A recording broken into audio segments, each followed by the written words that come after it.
काळ घडलेला आहे। पाटसांगवी गावामध्ये मी आता व्हिजिट केलेले एक प्रकार झाला की 11:30-12 वाजता सुमारे एक इसम दुसऱ्या सोबत भांडण झालं आणि 12 आणि 12:30च्या दरम्यान त्यांनी चाकू घेऊन इथं स्टॅबिंग केलेल्याचा प्रकार झाला।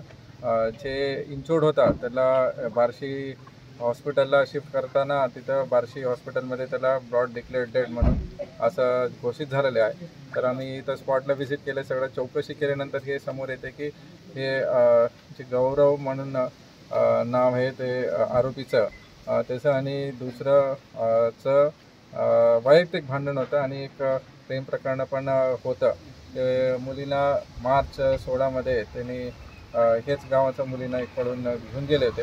त्याच्यातून एक इन्सिडेंट असं झालेले आहे। इथं वोटिंग पण सुरळीत चालू आहे। आम्ही वरती कलेक्टर साहेबांना रिपोर्ट दिले आहे, सगळ्या ऑब्झर्वर्सला पण रिपोर्ट दिले आहे।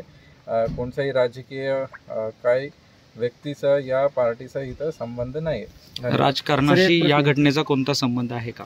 नाही आहे, ते क्लिअर प्रश्न काही लोकांच्या काही भावना म्हणजे जाणून घेतल्यानंतर असं समजलं की आजचं जे काही वोटिंग चालू आहे त्या संदर्भातून राजकारणाच्या भावनेतून असं काही कृत्य घडल्याचं असं काही नाही, तसं काही समोर येत नाही। आता गाववाले पण आहे, सगळं शांततेत चालू आहे।